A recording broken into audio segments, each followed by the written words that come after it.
آپ کے پاس کھانے کو روٹی نہیں ہے, 2 بچے آپ سے پل نہیں رہے ہیں, جو اسلام بتا رہا ہوں میں آپ کو سمجھ میں آئے نہ آئے, یہ آپ کا ہیڈک ہے, آپ نہ مانو اس کو, آپ چھوڑ دو اسلام کو, گورنمنٹ کی طرف سے کوئی پابندی نہیں ہے, لیکن آپ اپنی خواہشات کی بیس پہ اسلام کو چینج کرنے کی کوشش مت کرو. آپ کے پاس کھانے کو روٹی نہیں ہے, آپ بھوکے ہو, حمل ٹھہر گیا, تیسرا بچہ آ رہا ہے, 2 کو کھلانے کے, تعلیم نہیں, روٹی کے پیسے نہیں ہیں, روٹی کے. شروع میں روحانی عاملوں کا ذکر آ گیا نا, میرا میٹر شارٹ ہو گیا, پورا بیان اسی سٹائل میں ہوگا, ورنہ اچھا بلا ہنس کھیل کے ہمارا بیان چلتا ہے. تو بلڈ پریشر ہائی ہو گیا, تو اب ساری سیٹنگ پورے بیان کی, کتنا اچھا پچھلے ہفتے آرام سے میٹھے میٹھے انداز میں بیان ہوا تھا, کیونکہ ابھی ایک بڑے بزرگ کو ہم نے دیکھا ایک روحانی ڈرامے کے ساتھ بیٹھے ہوئے نا, تو اس پہ میں نے کہا یار بس یار, اتنے بڑے آدمی کو کیا ہو گیا یار. تو وہ روٹی کے پیسے اگر آپ کے پاس نہیں ہے, روٹی کے, آپ کے لیے کھانا مشکل, تعلیم اگلی چیز ہے نا, پہلے تو روٹی ہے نا, اور حمل ٹھہر گیا, اس بیس پہ گرانے کی اجازت نہیں ہے کہ کھلاؤں گا کہاں سے. سمجھ میں آ رہی ہے بات؟ آپ کہہ سکتے ہو کہ اگر اللہ نے کھلانے کا وعدہ کیا تو مجھے کیوں نہیں کھلا رہا, میں کیوں بھوکا ہوں, آپ کہہ سکتے ہو نا. ارے قرآن کہتا ہے کہ اپنی اولاد کو اپنے ہاتھوں سے قتل مت کرو, نحن نرزقکم وإیاہم, ہم تمہیں بھی روزی دیں گے اور ان کو بھی. تو انسان کہتے ہیں اللہ روزی نہیں ہے تبھی تو ٹینشن میں ہوں, بے روزگاری, دھکے کھا رہا ہوں, ادھر جا رہا ہوں ادھر جا رہا ہوں, مسائل ہیں, اور تو کہہ رہے میں دوں گا. کیا خیال ہے؟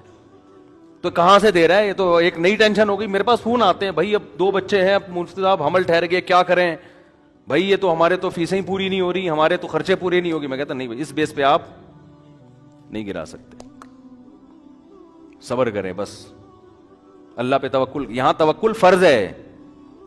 سوال یہ پیدا تو اللہ نے تو وعدہ کیا تھا, اللہ کھلائے گا, تو کھلا کیوں نہیں رہا؟ آئی بات سمجھے؟ تو یہ خوب سمجھ لو, اللہ نے جو وعدہ کیا نا کہ کھلاؤں گا, اس کا مطلب پتہ ہے کیا ہے؟ آپ کو سن کے افسوس بہت ہوگا اس کا مطلب سن کے. اس کا مطلب ہے اگر میں چاہوں گا میں کھلاؤں گا, اگر میں چاہوں گا, نہیں چاہوں گا تو نہیں کھلاؤں گا. اس کا یہ مطلب ہے, سمجھ رہے ہو؟ اب سوال پیدا ہوتا ہے اللہ پھر ایسے وعدے کا فائدہ کیا؟ یعنی یہ تو وعدہ ہی نہ ہوا نا. دیکھو قرآن میں جہاں بھی اس طرح کے الفاظ ہے نا, اللہ نے دنیا میں کسی چیز کا وعدہ کیا ہے, اس کے آگے انشاء کا لفظ خود بخود لگا ہوا ہے. مثال کے طور پر میں اور اس اشکال کو مضبوط کر کے بیان کرتا ہوں. قرآن نے صحابہ کرام کو کہا کہ جب مشرکین مکہ کو حرم سے نکال دو, جب مکہ فتح ہوا نا تو 4 مہینے ہیں یہ لوگ حرم میں رہ سکتے ہیں, اس کے بعد حدود حرم سے قیامت تک کے لیے حرم میں مشرک کا داخلہ ممنوع. صحابہ کو اشکال ہوا کہ اے اللہ ہم تو غربت میں آ جائیں کیونکہ ہماری تجارتیں ہیں ان سے. بھائی اگر بڑے بڑے تاجر مشرکین میں بھی تھے نا تو ہماری تجارتیں ہیں, تو یہ غربت میں آ جائیں گے. تو اللہ نے فرمایا ان خفتم عائلۃ فسوف یغنیکم اللہ من فضلہ. انشاء ہے کہ نہیں ہے؟ اگر تمہیں غربت کا خوف ہے تو اللہ نے چاہا تو اپنے فضل سے تمہیں غنی کر دے گا. ایک ہی آیت, ابھی میں ان سب کا ایک مفہوم بیان کرتا ہوں, اس سے سارے اشکال حل ہو جائیں گے انشاءاللہ. فسوف یغنیکم اللہ من فضلہ ان شاء, اگر اللہ چاہے گا تو اپنے فضل سے تمہیں غنی کر دے گا. نکاح کے بارے میں بھی یہ الفاظ ہیں, نکاح کرو, یہ نہ دیکھو کہ غریبوں کے امیر ہوں. کیوں؟ اللہ کہتے ہیں ان یکونوا فقراء یغنیہم اللہ من فضلہ, نکاح کر لو, فقیر ہو گئے تو اللہ اپنے فضل سے غنی کر دے گا. سوال پیدا ہوتا ہے, بعض تو ہم نے دیکھے ہیں کنوارے تھے تو پیسے والے تھے, شادی ہوتے ہی, بعض ایسے, اگرچہ اکثریت ایسی نہیں ہے, اکثریت کے تو روزی میں اضافہ ہوتا ہے, لیکن بعض ایسے واقعات ہیں ادھر شادی ہوئی ادھر دیوالیہ نکل گیا, بیگم ہی چور تھی معاذ اللہ, وہ ساری جائیدادیں کھا گئی. بعض دفعہ تو یہ بھی ہوتا ہے نا. ارے بعض دفعہ ایسے ہوتا ہے آپ نے شادی کی, میرا بیان سن کے کہ یار اس سے مال میں کیا ہوگا, برکت ہوگی, اضافہ ہوگا. شادی کی, بیگم صاحبہ کوئی خدا نخواستہ کوئی چور خاندان سے ان کا تعلق, ایسے لوگ ہیں ہمارے علم میں, پورا زیور کھا گئی, سونا کھا گئی جو مہر میں دیا تھا, اور بھی چیک سائن کروا کے پوری جائیدادیں کھا کے آپ روڈ پہ گٹر کے ڈھکن پہ بیٹھے ہوئے اور 4 شادیوں کے فضائل بیان کر رہے ہیں. ایسے واقعات ہی ہوتے ہیں. تو ظاہر ہے آپ کو خیال ہوگا کہ یار اگر اللہ نے تو وعدہ کیا ہے کہ میں نکاح پہ غنی کر دیتا ہوں, تو یہ غنی تو نہیں ہو رہا ہے. ایسے واقعات ہیں. بچہ پیدا ہوا, پہلے ایک کا خرچہ نہیں تھا, اور مسائل کھڑے ہو گئے, ایسے واقعات ہوئے ہیں. سمجھ میں نہیں آ رہی میرا خیال ہے بات. اسی طرح قرآن کہتا ہے وما من دابۃ الا علی اللہ رزقها, زمین پہ کوئی چوپایا ایسا نہیں ہے جس کا رزق اللہ کے ذمے نہ ہو. لیکن ہم دیکھتے ہیں جانور بھوک سے مرتے ہیں. سمجھتے ہو, جانور بھی بھوک سے مرتے ہیں, ایسے جانور ہیں. انسانوں کی خطاؤں سے بھی مرتے ہیں. تو خوب سمجھ لیں, قرآن میں جہاں بھی اس قسم کے وعدے ہیں اس کا مطلب ہے اگر میں چاہوں گا. اب سوال پیدا ہوتا ہے کہ اگر اللہ کے چاہنے سے ہی ہے تو پھر وعدہ تو وعدہ نہ رہا نا.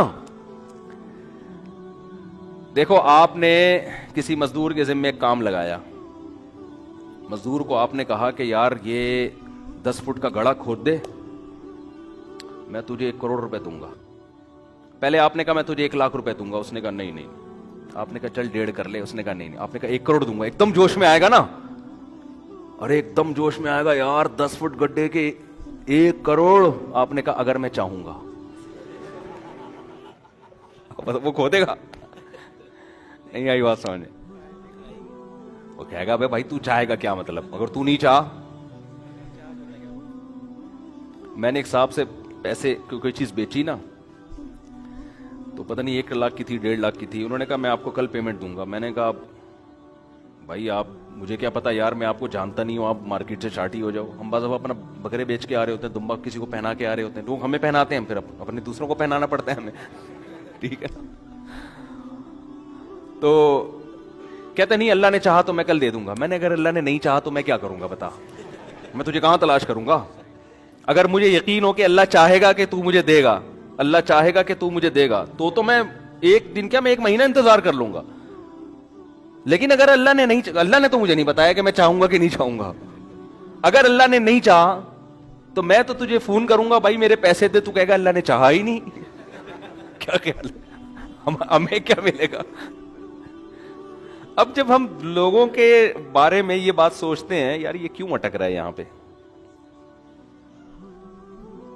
یہ اللہ نے چاہا نا تو ہمارا مائک سسٹم ایک دن انشاءاللہ ٹھیک ہو جائے گا.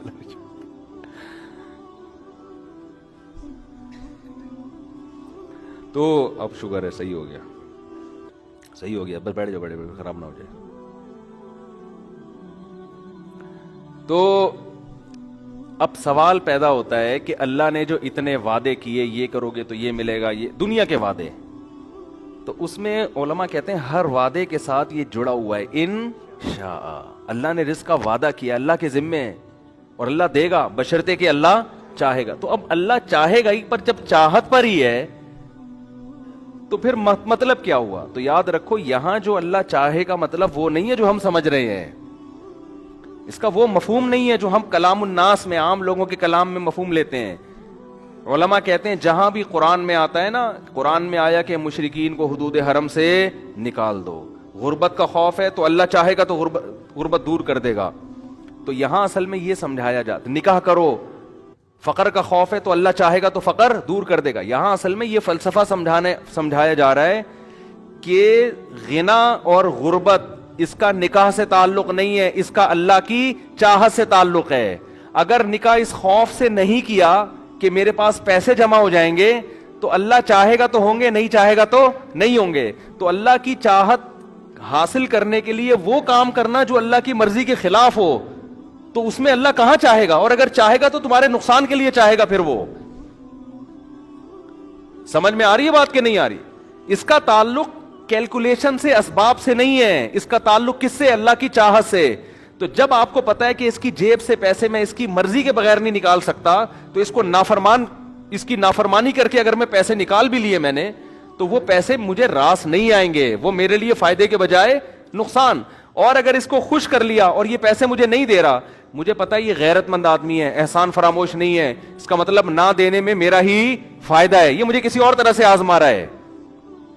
سمجھ میں نہیں آ رہی بات, میرا خیال ہے.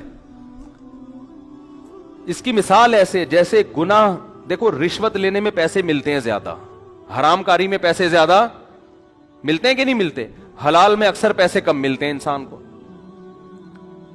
لیکن جب آپ نے